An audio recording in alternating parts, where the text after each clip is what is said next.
যেতিয়া আমেৰিকাৰ মানুহ ৰাতি শুই আছিল তেতিয়া 3:31 সূৰ্যৰ গভীৰতা জানিবৰ বাবে 12 আগষ্টত নাছাৰ পাৰ্কৰ সোলাৰ প্ৰব ইতিহাস সৃষ্টিৰ বাবে ওলাই গ'ল। আমি ক'বলৈ গ'লে সৌৰজগতৰ মোটামুটি গোটেই গ্ৰহতেই গৈছোঁ, আনকি সূৰ্যলৈও, কিন্তু সূৰ্যৰ ইমান ওচৰলৈ যোৱা কোনো এখন যানেই সম্ভৱ হৈ নুঠিল। বন্ধুসকল, আজি আমি জানিম নাছাৰ টাচ দ্য ছান মিছন পাৰ্কৰ সোলাৰ প্ৰবৰ বিষয়ে।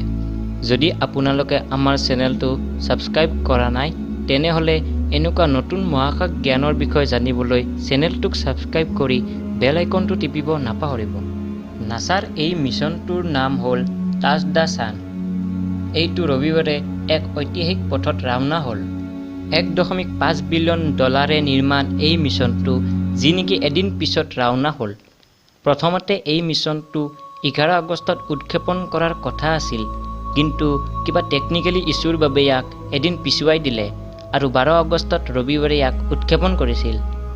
এই যানখন 7 লাখ কিলোমিটাৰ প্ৰতি ঘণ্টা বেগত সূৰ্যক 24 বাৰ প্ৰদক্ষিণ কৰিব। সূৰ্যৰ অভিমুখে যোৱা এই যানখন কেইটামান গ্ৰহৰ মাধ্যাকৰ্ষণিক শক্তিৰ দ্বাৰা যাব। ইয়াত বুধ গ্ৰহৰ মাধ্যাকৰ্ষণিক শক্তিও ইয়াক সহায় কৰিব। সূৰ্যৰ অতি ওচৰলৈ যোৱা এই যানখন এতিয়ালৈ প্ৰথম যান হ'ল। ইয়াৰ আগতে সূৰ্যলৈ যোৱা মিছন সূৰ্যৰ ইমান ওচৰলৈ কেতিয়াও গৈ পোৱা নাই। পাৰ্কৰ সোলাৰ প্ৰব 7 বছৰ ধৰি সূৰ্যক প্ৰদক্ষিণ কৰি ইয়াৰ অধ্যয়ন কৰিব।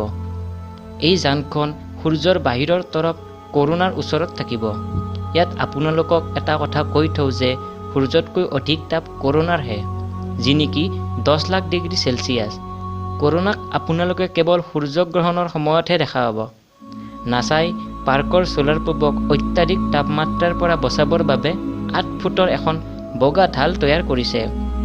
এই মিছনটোক ডেল্টা-4 ৰকেটৰ জৰিয়তে উৎক্ষেপণ কৰা হৈছিল। 8 বছৰ কষ্ট আৰু সাধনাৰ ফলত ইয়াক প্ৰস্তুত কৰা হৈছে।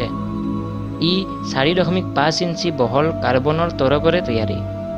যানখনৰ যিটো অংশ সূৰ্যৰ ফালে থাকিব তাত বগা চেৰামিকৰ প্ৰলেপ দিয়া হৈছে, যি নেকি ই সূৰ্যৰ তাপক পুনৰ ঘূৰাই পঠিয়াব। 8 ফুট ওখ এই সুৰক্ষা ঢালখন প্ৰায় 73 কিলোগ্ৰাম হ'ব। এই যানখনৰ নাম বৰ্তমান জীৱিত পদাৰ্থ বিজ্ঞানী ইউজিন নিউমেন পাৰ্কৰৰ নামেৰে ৰখা গৈছে। এখেতে তৰাৰ দ্বাৰা এনাৰ্জি ট্ৰান্সমিটেড কৰিবৰ বাবে বহুতো থিয়ৰী আগবঢ়াইছে। নাছাৰ এই যানখনৰ নাম প্ৰথমবাৰ এজন জীৱিত বৈজ্ঞানিকৰ নামেৰে ৰাখিছে। 91 বছৰীয়া ইউজিন পাৰ্কৰে যোৱা বছৰত এই যানখন দেখিছিল, য'ত তেওঁৰ শেষ নাম সন্নিৱিষ্ট কৰিছে। এওঁ 1958 চনত প্ৰথমবাৰ অনুমান কৰিছিল যে সৌৰ বতাহো থাকে, চুম্বকীয় ক্ষেত্ৰৰ বিজুলীও থাকে, যি সূৰ্যৰ পৰা ওলাই থাকে। যেতিয়া এই বিজুলী তীব্ৰভাৱে ওলায় তেতিয়া পৃথিৱীত সংযোগ ব্যৱস্থাত বহুতো প্ৰভাৱ পৰে। এতিয়া এনেকুৱা কিয় হয়, ই সকলোতকৈ ৰহস্যময়। এই মিছনটোৱে এই ৰহস্যৰ ফাদিল কৰিব। 85 দিন পিছত 5 নৱেম্বৰত ই সূৰ্যৰ কক্ষপথ পাব। তাৰ পিছত 7 বছৰ ধৰি ই সূৰ্যৰ কৰোনাত 24 পাক ঘূৰিব। যানখনৰ উচ্চতা 9 ফুট 10 ইঞ্চি আৰু ওজন 612 কিলোগ্ৰাম। এই যানখন বৰ্তমানলৈ সকলোতকৈ বেছি ওজন থকা যান। পাৰ্কৰ সোলাৰ প্ৰব সূৰ্যৰ পৰা 64 লাখ কিলোমিটাৰ দূৰত থাকিব। যানখন পঠিওৱাৰ কাৰণ সূৰ্যৰ পৰা ওলোৱা হানিকাৰক ৰশ্মি আৰু সৌৰ বতাহৰ অধ্যয়ন কৰিব। আমি যেতিয়া জুইৰ ওচৰলৈ যাওঁ তেতিয়া গৰম বেছি হয় আৰু দূৰত গ'লে কম হয়, কিন্তু সূৰ্যৰ ক্ষেত্ৰত ই সম্পূৰ্ণ বিপৰীত। যদি আমি সূৰ্যৰ পৃষ্ঠৰ পৰা দূৰত যাওঁ তেনেহ'লে ইয়াৰ কৰোনাৰ তাপমাত্ৰা 80 ডিগ্ৰীত থাকে। এতিয়া এনেকুৱা কিয় হয় সেই বিষয়ত কোনো নাজানে। এনেকুৱা আৰু বহুতো প্ৰশ্ন আছে যাৰ উত্তৰ এই যানখনে বিচাৰিব।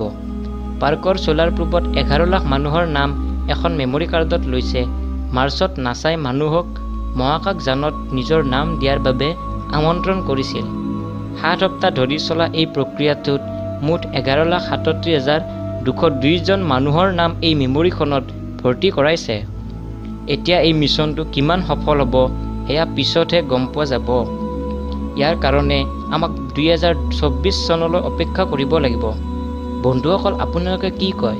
এই ভীষণ তাপত এই যানখনে কাম কৰিবনে? আপোনালোকৰ মন্তব্যসমূহ কমেণ্ট কৰি জনাব। আশা কৰিছোঁ ভিডিঅ'টো চাই ভাল পালে।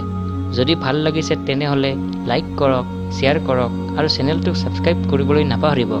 আজিলৈ ইমানেই, ধন্যবাদ।